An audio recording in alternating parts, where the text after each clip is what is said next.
Hola, mi nombre es Reina Isaura Antigua y voy a estar exponiendo el capítulo 18 llamado Absorción de gases del libro de operaciones unitarias. Estoy cursando la materia Operaciones Unitarias 3.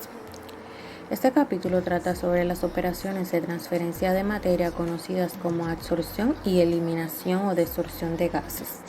En la absorción de gases, un vapor soluble se absorbe desde una mezcla con un gas inerte por medio de un líquido en el que el gas soluto es más o menos soluble.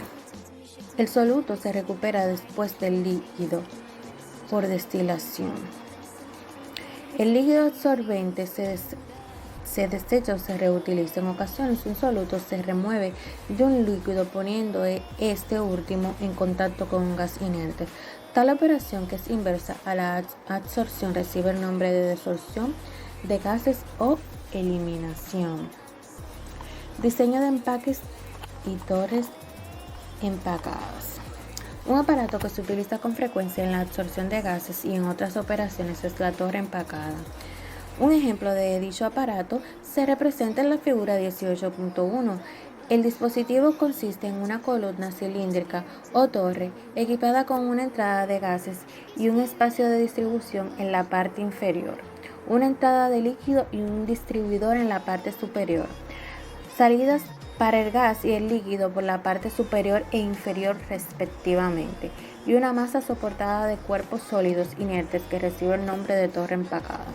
El soporte del empaque consiste por lo general en una criba o tamiz corrugado para darle fuerza con una gran fracción de área libre de forma que no se produzca inundación en el soporte. El líquido entrante, ya sea disolvente puro o una solución diluida del soluto en el sorbente y que recibe el nombre de licor débil o de muy baja concentración, se distribuye sobre la parte superior del empaque mediante un distribuidor y en la operación inicial moja de manera uniforme la superficie del empaque. El distribuidor que se presenta en la figura 18.1 es una placa perforada con tubos instalados en cada perforación.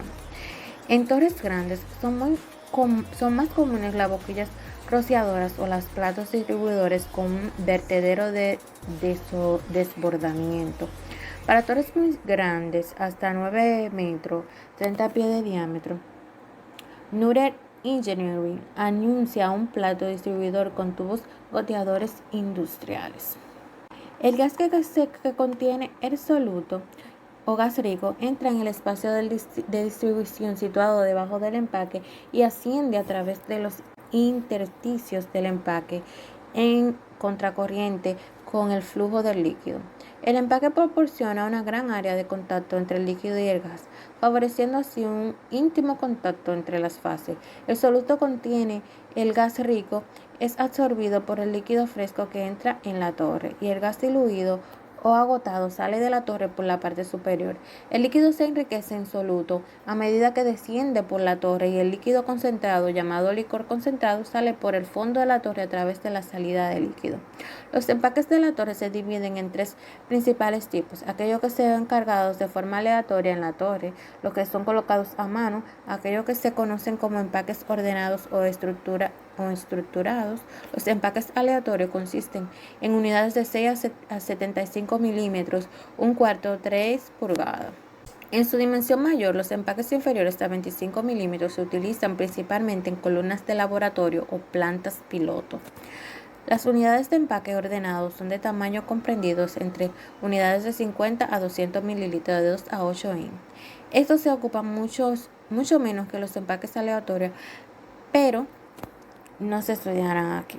La mayoría de los empaques aleatorios de la torre se construyen con materiales baratos e inertes, tales como arcilla, porcelana o diferentes plásticos. A veces se utilizan anillos metálicos de pared delgada, de acero o aluminio. Se alcanzan altos espacios vacíos, porosidad del lecho y pasajes o pasos grandes para los fluidos, haciendo las unidades de empaques irregulares o huecas, de forma que se entrelazan para dar lugar a estructuras abiertas con una porosidad de un 60 a un 90%. En la figura 18.2 podemos ver varios tipos de empaque. Contacto entre el líquido y el gas. El requisito de un buen contacto entre el líquido y el gas es la condición más difícil de cumplir, sobre todo en torres grandes. De manera ideal, el líquido, una vez distribuido en la parte superior del empaque, fluye en forma de una película delgada sobre la superficie del mismo durante todo el recorrido de descenso a través de la torre. En realidad, las películas tienden a aumentar de espesor en algunos lugares y a disminuir en otros, de forma que el líquido se agrupa en pequeñas corrientes y fluye a lo largo de trayectorias localizadas a través del empaque. En especial cuando se registran bajas velocidades del líquido, una buena parte de la superficie del empaque puede estar seca o con más frecuencia recubierta por una película estacionaria del líquido. Este efecto se conoce con el nombre de canalización y es la principal razón del mal funcionamiento de las grandes torres empacadas. La canalización es más grave en torres con empaque ordenado, por eso casi no se utilizan. La canalización es menos grave en empaques aleatorios. En torres de tamaño moderado, la canalización se minimiza si el diámetro de la torre es al menos 8 veces el diámetro del empaque. Si la relación entre el diámetro de la torre y el diámetro del empaque es inferior de 8 a 1, el líquido tiende a desplazarse hacia afuera del empaque y descender por la pared de la columna. Sin embargo, aún en columnas pequeñas con empaques que cumplen esta condición, la distribución del líquido y la canalización tienen un efecto importante sobre el funcionamiento de la columna. En torres grandes, la distribución inicial es especialmente importante, pero aún con una adecuada distribución inicial, por lo general se incluyen redistribuidores para el líquido cada 5 a 10 metros de torre, sobre todo inmediatamente por encima de cada sección empacada. La mejora en la distribución del líquido ha hecho posible el uso de efecto de las torres empacadas con diámetros mayores de 9 metros 30 10. La caída de presión y velocidades límite de flujo.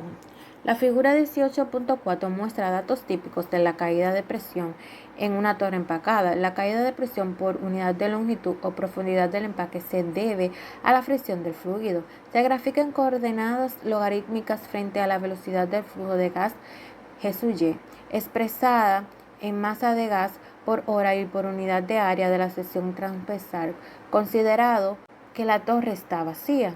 Por lo tanto, G sub Y es la relación con la velocidad superficial del gas por medio de la ecuación G sub Y es igual a U sub 0 por la densidad sub Y, donde la densidad sub Y es la densidad del gas. Cuando el empaque está seco, la línea que se obtiene es recta y tiene una pendiente de orden 1.8.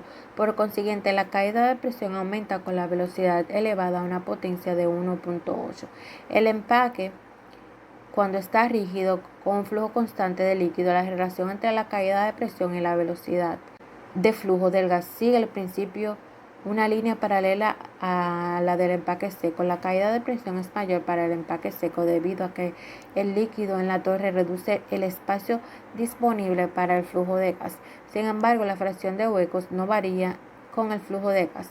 Para velocidades moderadas del gas, la línea para el empaque irrigado tiene una pendiente cada vez más pronunciada debido a que el gas impide el flujo descendente del líquido de forma que aumenta la retención con la velocidad del flujo del gas.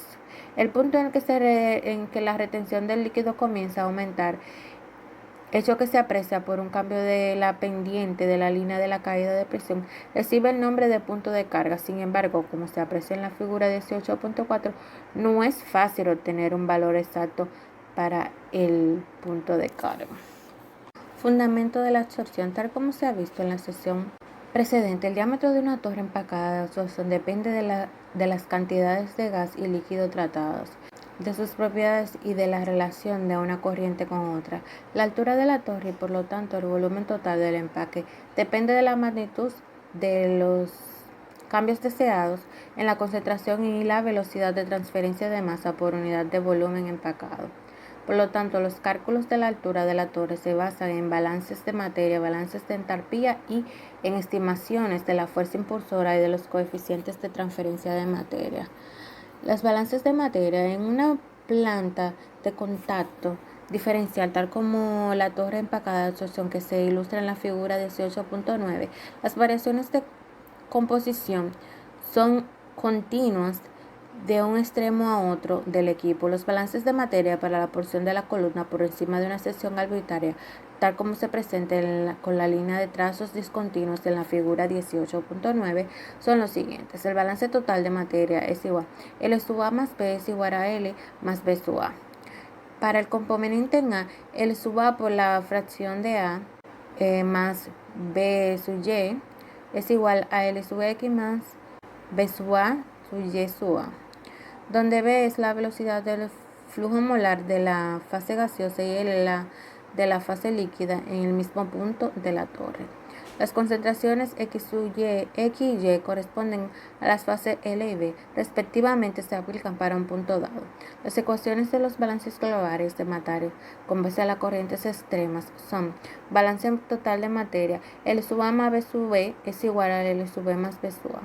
Para el componente en A, L sub A por la fracción de X sub A más B sub B por la fracción de Y sub B es igual a B sub B por la fracción de X sub B más B sub A por Y sub A. La relación entre X y Y en cualquier punto de la columna se obtiene reordenando la ecuación 18.3. Se llama ecuación de la línea de operación. Y es igual a L entre B por X más B sub A sub Y sub A menos L sub A X sub A dividido entre B.